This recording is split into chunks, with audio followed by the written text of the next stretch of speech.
बिस्मिल्लाहिर्रहमानिर्रहीम। आज का हमारा टॉपिक है single phase full wave control rectification with resistive and RL loads. दो टास्क होंगे जो मेजर टास्क होंगे हमारे, एक में रेजिस्टिव लोड होगा और एक में आरएल लोड। फर्दर फिर उसमें डिफरेंट वैल्यूज़ चेंज करके हमारे सब टास्क जो हैं वो डिज़ाइन हो जाएंगे। तो इसकी थोड़ी सी थ्योरी कवर करेंगे, उसके बाद मैटलैब सिमुलिंक में हम इसको डिज़ाइन करके देखेंगे। तो इसकी ज़रा थ्योरी देख लेते हैं। ये हमारे पास इसकी सर्किट डायग्राम है। ब्रिज रेक्टिफिकेशन हो रही है इन कंट्रोल्ड मैनर। ये आप देख सकते हैं, यहाँ पे 4 थायरिस्टर्स जो हैं वो आपको नज़र आ रहे हैं, T1, T3, T2, T4। इसका ब्रिज की बेसिक फंक्शनिंग जो है वो आप लोगों को पता है, सिंपल जैसे डायोड्स की होती है। अनकंट्रोल्ड रेक्टिफिकेशन में हमने देखी थी। एनीवेज अभी हम इसे ज़रा देख लेते हैं, इसकी बेसिक फंक्शनिंग कैसे होगी। जब हमारे पास पॉजिटिव साइकिल होगा तो करंट की डायरेक्शन ये होगी हमारे पास, और ये पॉइंट जो है ये पॉजिटिव के तौर पे एक्ट करेगा। अब जब इस पॉइंट पे करंट पहुंचेगा तो करंट T1 की तरफ मूव करेगा, क्योंकि T4 जो है वो रिवर्स बाइस कंडीशन में होगा। तो ये जो है ये कंडक्ट कर रहा होगा डायोड, थायरिस्टर। उसके बाद करंट यहाँ से मूव करके इधर पहुँचा। अगेन T3 जो है वो रिवर्स बाइस में, इसलिए सारा करंट जो है रेजिस्टर की तरफ मूव करेगा डाउनवर्ड्स। रेजिस्टर से होता हुआ इस पॉइंट पे आएगा और यहाँ से T2 से जो है करंट मूव करके वापस VS की तरफ मूव कर जाएगा। ये हो गया हमारे पास पॉजिटिव साइकिल। अब ये सारा काम तब हो रहा होगा कि साइकिल भी पॉजिटिव हो, और दूसरा ये जो T1 और T2 हैं इनको गेट पल्स भी प्रोवाइड की गई होगी। अगर हम इनको ट्रिगर नहीं करवाएंगे तो ये फिर ऑन नहीं होंगे और करंट को पास नहीं करने देंगे। देखें, अगर हम बात करें इस पॉइंट से लेकर इस पॉइंट तक की, तो इस दौरान गेट पल्स प्रोवाइड नहीं की गई T1 और T2 को। इस वजह से ये इन्होंने कंडक्शन स्टार्ट नहीं की। अल्फ़ा एंगल पे आके गेट पल्स प्रोवाइड की गई है और इन्होंने कंडक्शन स्टार्ट कर दिया, और आउटपुट जो वेव फॉर्म है हमारी वोल्टेज की वो यहाँ पे फिर हमें शो हो रही है। ठीक है। उसके बाद फिर ये है कि हमारा नेगेटिव साइकिल आ गया। नेगेटिव साइकिल में क्या हुआ, जब नेगेटिव साइकिल आया तो अपोजिट साइड जो है वो पॉजिटिव हो गई। करंट की डायरेक्शन ये वाली हो गई हमारे पास। ये हमारे पास ये नेगेटिव साइकिल यहाँ से स्टार्ट हो रहा है और ये यहाँ तक जा रहा है। अच्छा, अब इसमें क्या हुआ, करंट इधर से मूव करना शुरू हुआ, इस पॉइंट पे पहुँचा। इस पॉइंट पे पहुँचने के बाद जाहिर सी बात है T2 जो है वो तो था रिवर्स बाइस्ड, तो इसमें से करंट मूव नहीं करेगा। करंट T3 में से मूव करेगा। T3 में से करंट मूव करता हुआ इस पॉइंट पे आया। T1 अगेन जो है वो रिवर्स बाइस्ड है, तो करंट किस तरफ मूव कर गया, रेजिस्टर वाली साइड पे।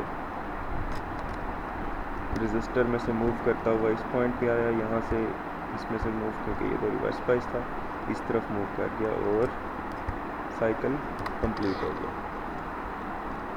यानी जो हमारा नेगेटिव साइकिल है उसमें T3 और T4 कंडक्टिंग पोजीशन में होंगे, लेकिन ये कंडक्टिंग पोजीशन में तब होंगे जब इनके ऊपर गेट पल्स भी प्रोवाइड की गई होगी। देखें, नेगेटिव साइकिल आया, नेगेटिव साइकिल पे यहाँ से लेकर यहाँ तक जो है, क्योंकि गेट पल्स प्रोवाइड नहीं की गई इसलिए कोई भी करंट फ्लो नहीं हुआ और रेजिस्टर के अक्रॉस वोल्टेज जो है वो बिल्कुल ज़ीरो था। अल्फ़ा पाई प्लस अल्फ़ा के ऊपर आके गेट पल्स प्रोवाइड की गई और कंडक्शन स्टार्ट हो गई। अब नेगेटिव साइकिल है, लेकिन जो आउटपुट वेव फॉर्म है वो अपवर्ड्स ड्रॉ की गई है। वो इस वजह से है क्योंकि इसमें रेजिस्टर में से करंट की जो डायरेक्शन है वो सेम है दोनों केसेस में, ये पॉजिटिव साइकिल में भी नेगेटिव साइकिल में भी आप देख सकते हैं। ठीक है, तो उसके बाद अगेन इस पॉइंट पे गेट पल्स प्रोवाइड की गई और ये इस तरह से अप टू सो ऑन। तो ये सारा हमारा जो है सिस्टम इस तरह से वर्क करेगा। ये जो है हमारे पास थायरिस्टर के अक्रॉस जो वोल्टेज ड्रॉप है वो है, और T1 और T2 के, और ये T3 और T4 के, क्योंकि ये T1 और T2 at a time conduction perform करेंगे और एट अ टाइम जो है रिवर्स बाइस होंगे, और T3 और T4 जो हैं वो दोनों एट अ टाइम फॉरवर्ड बाइस और at a time reverse bias होंगे। तो इसलिए इनका जो है वोल्टेज का जो बिहेवियर है वो सेम होगा।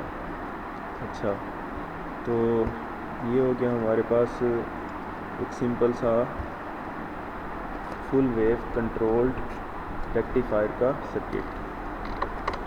अब अगर हम रेजिस्टिव लोड के साथ एक इंडक्टर भी लगा दें, RL लोड कनेक्ट कर दें, तो किस तरह का सर्किट जो है वो हमारा बनेगा। ये है जी हमारा full wave controlled rectifier with RL load.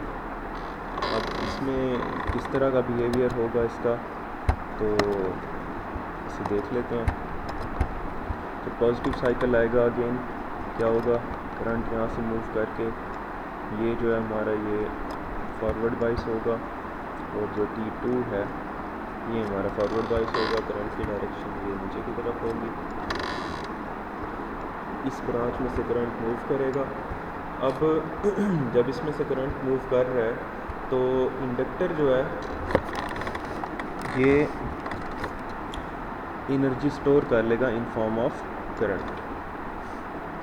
तो ये एनर्जी स्टोर इसने कर ली और पॉजिटिव साइकिल जो है कंप्लीट हो गया। और जब पॉजिटिव साइकिल कंप्लीट होगा और हमारे पास नेगेटिव साइकिल आ जाएगा, लेकिन अभी तक गेट पल्स प्रोवाइड नहीं की गई, लेट से देखें पॉजिटिव साइकिल कंप्लीट हो गया। इस जगह पे आके नेगेटिव जो नेक्स्ट गेट पल्स है वो प्रोवाइड हम कर रहे हैं पाई प्लस अल्फ़ा पे। तो इसके दरमियान का जो टाइम होगा, जो ये वाला टाइम, अगर इंडक्टर कनेक्टेड ना हो तो इस दौरान जो करंट है वो आपका क्या हो जाता है, ज़ीरो हो जाता है, और वोल्टेज भी ज़ीरो हो जाता है। लेकिन क्योंकि इंडक्टर कनेक्टेड है तो इंडक्टर क्या करेगा, उसने एनर्जी स्टोर की हुई होगी, इंडक्टर उसी डायरेक्शन में करंट को फ्लो करवाता रहेगा, जिसकी वजह से इसकी वेव फॉर्म यहाँ तक आके यहाँ तक पहुँच जाएगी और करंट अभी ज़ीरो नहीं हुआ होगा। तो उसी इंस्टेंट पे नेक्स्ट पल्स आ जाएगी और कंडक्शन जो है वो स्टार्ट हो जाएगी।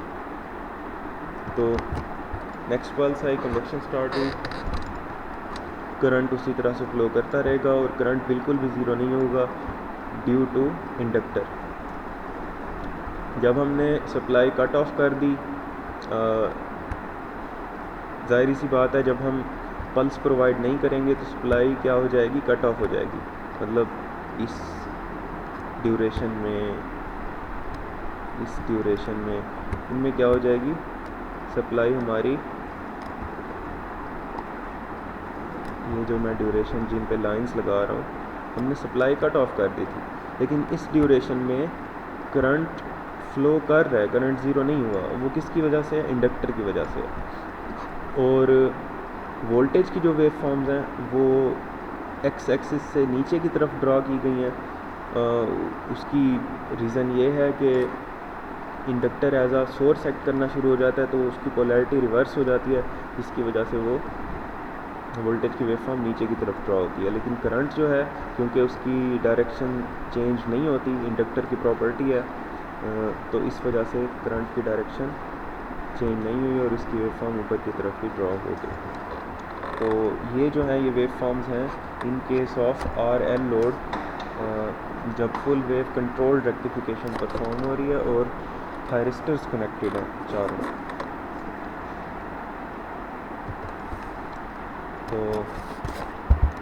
ये सर्किट डायग्राम है हमारी, ये इसकी वेवफॉर्म्स हैं। अब मैटलैब में जाके डिज़ाइन करके देखते हैं सिस्टम को कि सिस्टम किस तरह से एक्चुअली बिहेव करता है। कंपोनेंट्स प्लेस कर लेते हैं इसमें।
फ्रीक्वेंसी हमने 50 हर्ट्ज सेलेक्ट किया, इस लिहाज से जो हमारा टाइम पीरियड होगा वो 0.02 सेकंड्स होगा।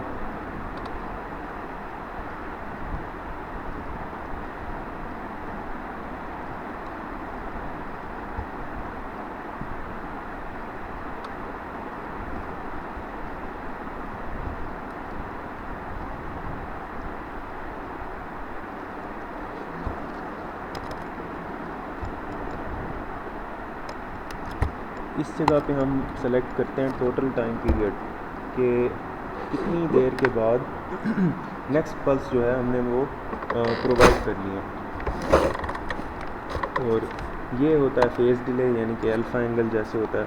ये हमने 45 अगर रखना है तो हम क्या करेंगे 0.0025 यहाँ पर सेलेक्ट कर लेंगे। पीरियड जो है यहाँ पे ज़रा थोड़ा सा इस केस में डिफरेंट हो जाएगा, क्योंकि हाफ वेव रेक्टिफिकेशन के केस में हमने 360 डिग्रीज़ के बाद नेक्स्ट जो पल्स है वो प्रोवाइड करनी थी। ये फुल वेव रेक्टिफिकेशन है, इसमें 2 बार हमें एक वेव फॉर्म के कंप्लीट होने में पल्स प्रोवाइड करनी होगी, एक पॉजिटिव हाफ साइकिल में, एक नेगेटिव हाफ साइकिल में। क्यों?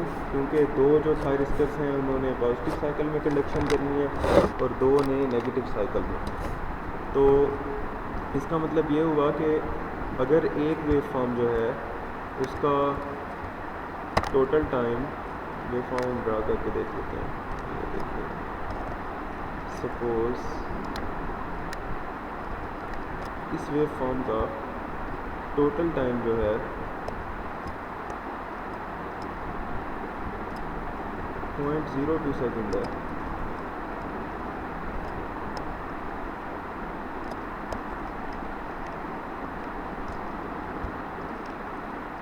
पहले हम क्या कर रहे थे, हमें पूरे 360 डिग्री यानी कि 0.02 सेकंड्स के बाद नेक्स्ट पल्स जो है वो पल्स जनरेटर से चाहिए होती थी, इसलिए हमने उसकी सेकंड्स में 0.02 मेंशन किया था हाफ वेव रेक्टिफिकेशन के केस में। लेकिन फुल वेव रेक्टिफिकेशन है, इसमें 2 जो थायरिस्टर हैं ये और ये, इनको पॉजिटिव साइकिल में इस जगह पे पल्स चाहिए होगी, और जो 2 बाकी 2 हैं उन्हें नेगेटिव साइकिल में, मतलब इस जगह पे पल्स चाहिए होगी ऑन होने के लिए। इसी तरह से अप टू सो ऑन। तो इसका क्या मतलब हुआ, जो 2 पल्सेस के दरमियान में टाइम है,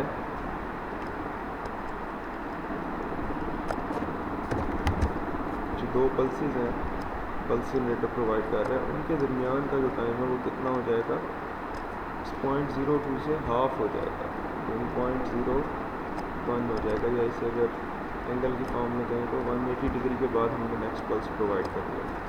0.01 सेकंड्स के बाद हम नेक्स्ट पल्स प्रोवाइड करेंगे। इस वजह से जो हमारी सेटिंग्स हैं, यहाँ पे हम क्या मेंशन करेंगे, टोटल पीरियड 0.01 ट्राई कर देते हैं।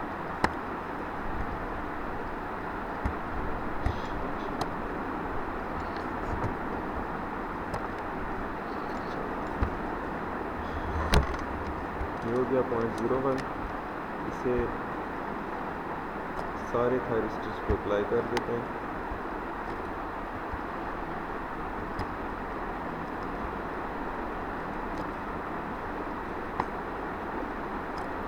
अब गेट पल्स जो है वो इन चारों थायरिस्टर्स को 180 डिग्री के बाद मिलेगी, लेकिन 2 क्योंकि रिवर्स बाइस में होंगे इस वजह से वो कंडक्शन नहीं करवाएंगे, और 2 जो फॉरवर्ड बाइस में होंगे वो कंडक्शन करवा देंगे। आप इस तरह से भी डिज़ाइन कर सकते हैं कि यहाँ 2 पल्स जनरेटर कनेक्ट कर लें, एक पल्स जनरेटर जो है उसकी सेटिंग इन दोनों के लिए कर लें और उसे कॉमन करके इन 2 थायरिस्टर्स के साथ कनेक्ट कर दें, और दूसरे पल्स जनरेटर को बाकी 2 के साथ। लेकिन हमने एक ही से जो है वो काम चला लिया, तो बिल्कुल सही फंक्शनिंग करेगा। अभी देखते हैं इसे। अब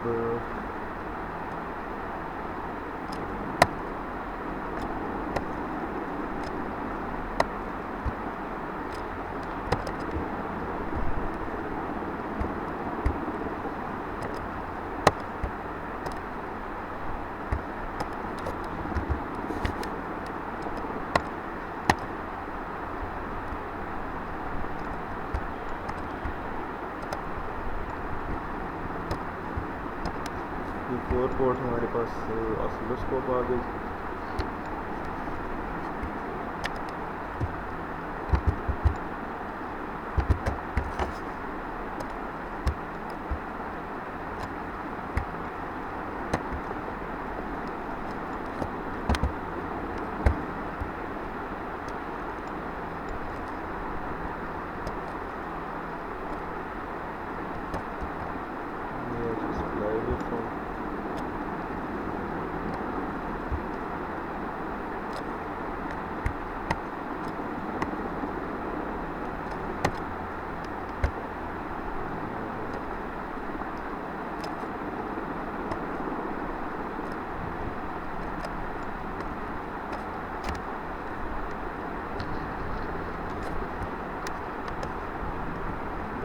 आउटपुट वोल्टेज हो गया, ये हो गया हमारे पास आउटपुट करंट।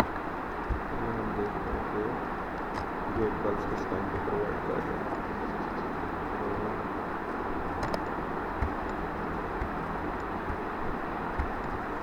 सर्किट हमारा कंप्लीट है, इसको रन करके देखते हैं।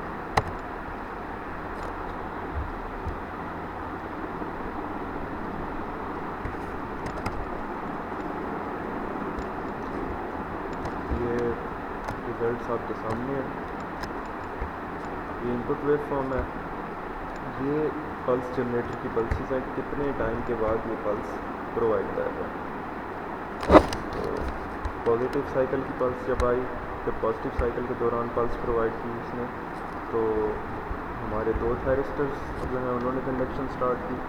जब नेगेटिव साइकिल के दौरान इसने पल्स प्रोवाइड की तो अदर टू जो थायरिस्टर्स हैं उन्होंने कंडक्शन स्टार्ट करवाई, और ये हमारी फुल वेव रेक्टिफिकेशन परफॉर्म हो चुकी है। हम इसका एंगल चेंज भी कर सकते हैं। अभी हमने 45 डिग्री के ऊपर ट्रिगर करवाया है इसे। अगर हम इसे 0 डिग्री पर ट्रिगर करवा दें तो ये इसी पॉइंट से जो है ये स्टार्ट कर देगा नेक्स्ट वेव फॉर्म। इस तरह करके देख लेते हैं।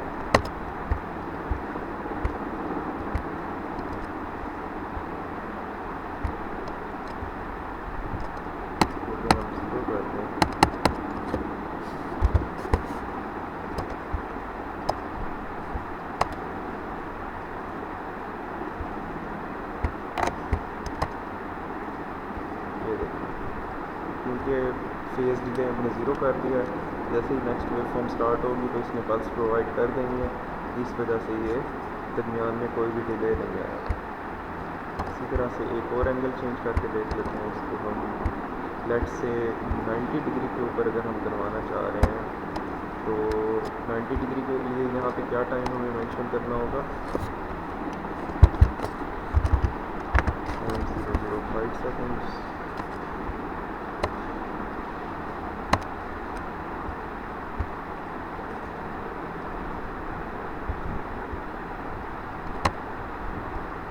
ये हो गया 90 डिग्री पे अगर ट्रिगर करवाएंगे तो आउटपुट वेवफॉर्म किस टाइप की आएगी। इस तरह से आप 2-3 एंगल्स के ऊपर परफॉर्म करके उसके जो स्नैपशॉट्स हैं वो अपनी रिपोर्ट में कनेक्ट करेंगे, अपना अटैच करेंगे।